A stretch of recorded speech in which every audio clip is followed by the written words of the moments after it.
fellow guitarists, Josh Rogers here. Welcome to the tutorial for Spanish Romance. I'm going to break this tutorial into two different videos. So this is the first one.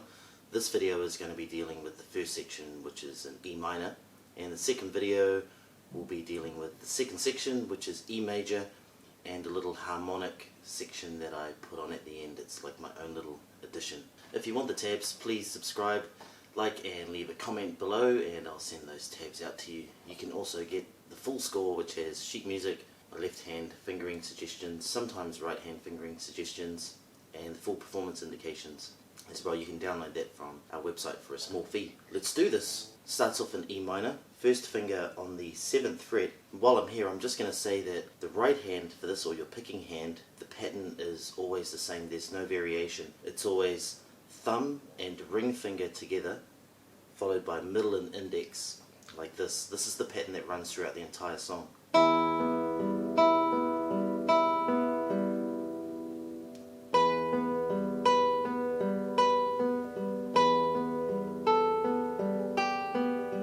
Every bar, the thumb and annular finger or the ring finger pick at the same time, or together. 1, 2, 3, 2, 2, 3, 3, 2, 3, 3, 2, 2,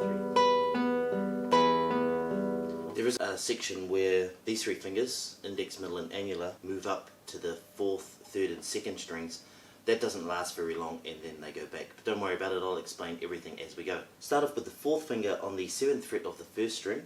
We're going to use thumb and annular together. Pick those two strings at the same time, 6 and 1, followed by MI on the open B and open G.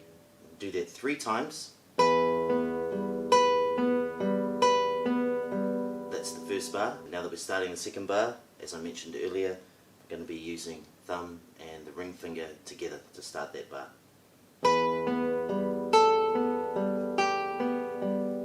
There I'm going from the 7th fret to the 5th to the 3rd.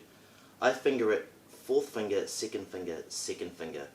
You can do it any way you like. I'll explain why I do that when I get to the 3rd bar. So for now it's 7, 5, 3. Put those two bars together.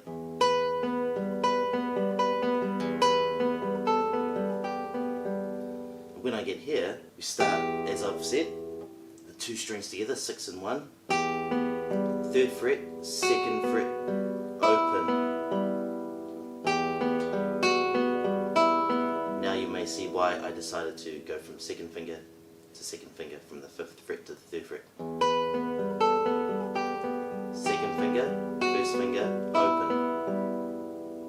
Okay, so that's the 3rd bar done, and now we're on to the 4th bar, open, 3rd fret, 7th fret. Up until that point it sounds like this.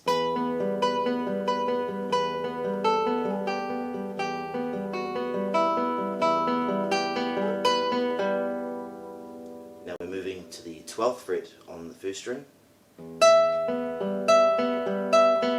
Okay, so it's 3 at the 12th fret. Then we start the next bar, 12, 10, 8. You'll notice again that maybe I've used an unusual fingering choice here. I've used the 4th finger, 2nd finger, then I've used the 4th finger here. Some people might do it like this. Really, it's up to you. I use the 4th finger here so that I can set up my half bar at the 5th fret a little earlier. I'll show you what I mean. See there, I've got my bar ready to go, and all I have to do for the next bar is just lay it down across the first 3 strings. Otherwise, if you do it like this, then you've got, a quick leap. It sort of depends on what style you get used to when you're playing guitar. For some people, that type of thing there is fine. They'll probably never make a mistake. For me, it just helps me if I sort of prepare in advance. There's 3 left-hand techniques that I think, well, almost all guitarists should know or be aware of, and that's the 3 principles of guide fingers, which are fingers that stay on the same string throughout a position shift. So you might be doing something. That's a guide finger, it's staying on the same string. A pivot finger is a finger that stays at the exact same position while other fingers move around it. So you might be doing something like this. And you'll see that this finger, it didn't move between those chords.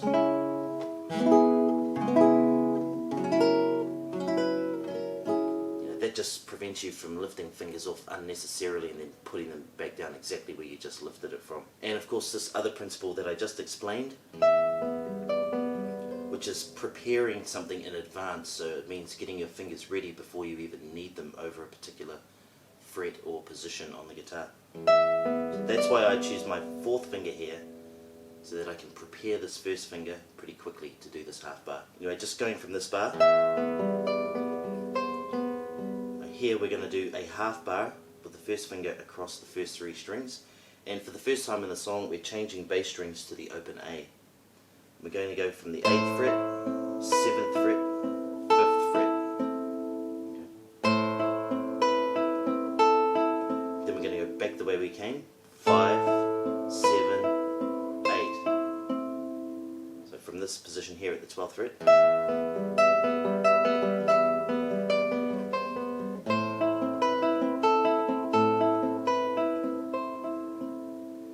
Then to a full bar at the 7th fret, and second finger on the 8th fret of the G string, and our thumb has gone back to the 6th string. That's 7, 8, 7. Then we're going to reach out to the 11th fret on the first string, and with the bass again, back to the 8th fret, and then off to the 7th fret. From the A minor,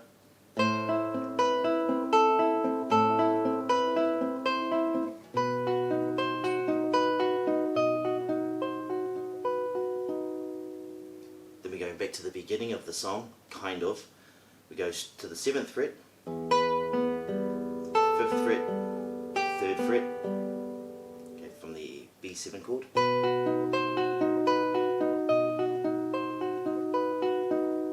7th fret, 5th fret, 3rd fret, 3rd fret, 2nd fret, open. Remember, every 3 or every bar we're doing the bass note.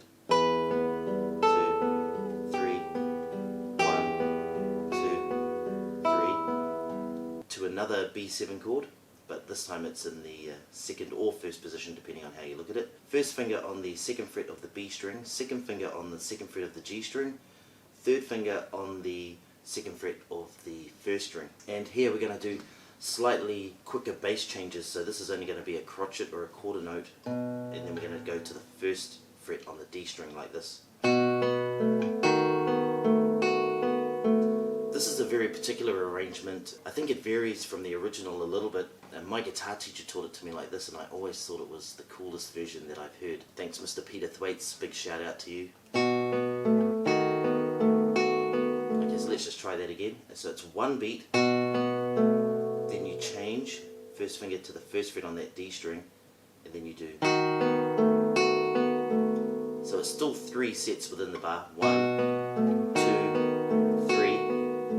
Then you go back to that 2nd fret on the A string, then back there, and you're also going to put your 4th finger onto the 3rd fret of the 1st string and do that at the same time like this.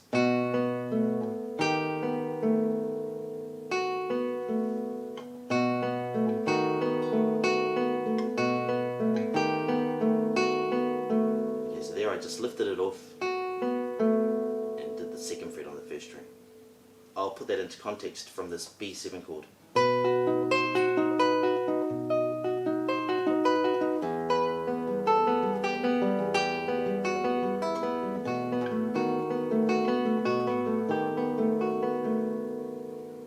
Here we're doing an E minor arpeggio, and the bass line is going to go like this.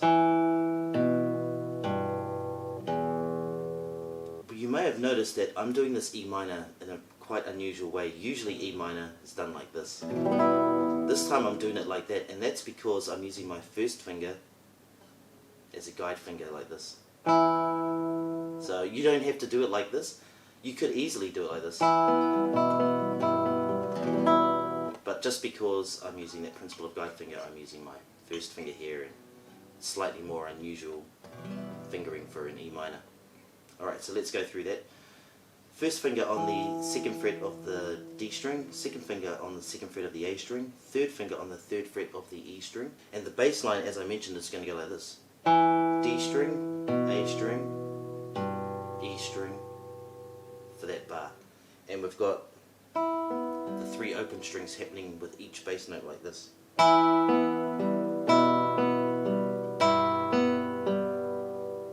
Then I do a little bit of a strum through. I use my thumb across the first 3 strings, 6, 5, 4, and then index, middle, annular to do the last 3. Stylistically, I tend to always play like this. 1, 2.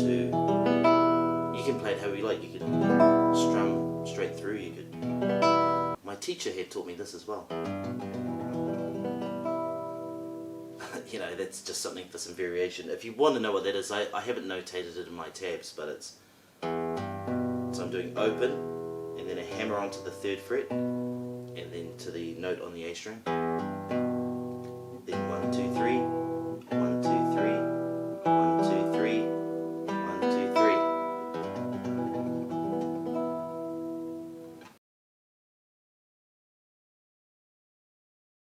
Then we're going to repeat all of that around. Now I'm going to use this as an opportunity to just inform you about some performance and stylistic ways that you can approach this song. I like to start it at a kind of a low volume, like mezzo piano, something like that. And I sort of linger on that melodic note. And I play it just after I play the bass note. I don't sort of play them together like this. That's together, absolutely together.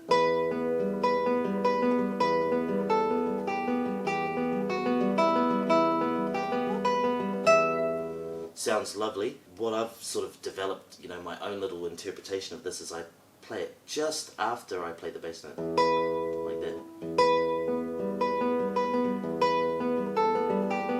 That may not be to everybody's tastes, but it is something that you could think about when you're performing. You might do it straight the first time, i.e. at the exact same time. And then here, maybe you want to do a little delay. Together, a little delay.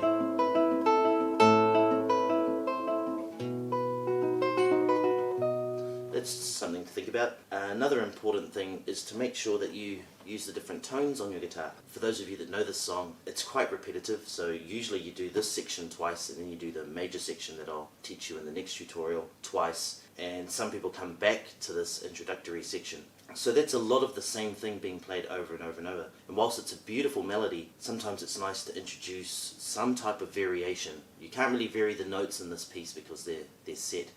But what you can do is vary the tone. I've explained this in so many of my tutorials. What I like to do when I'm playing, and so many other classical guitarists do this, is they use different parts of here to create different tones. For example, in the normal position, or natural as it's usually called, you have that standard tone that everyone's used to, because this is where most people play. And even for advanced guitarists, probably 99% of the time, they'll be playing in this position as well. But you will see and hear that every now and again you might hear something like this.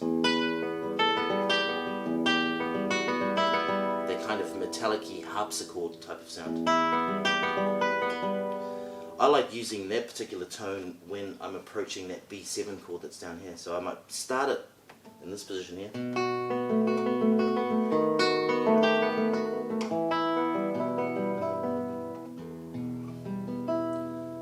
That kind of thing. It sounds really cool when you're playing that in context if I took it from here. That's sul tasto.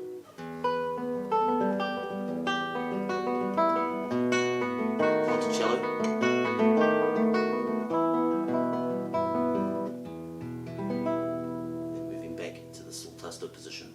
This is just some ideas that you can use. That's the tutorial done and dusted. If you want to check me out on Instagram, make sure you click on the link below. There's heaps of cool pictures of me doing gigs all over the place. At the moment I'm in China teaching this tutorial. Don't forget to like and subscribe. If you want the tabs, leave a comment with your email address below. As you know, let your fingers fly.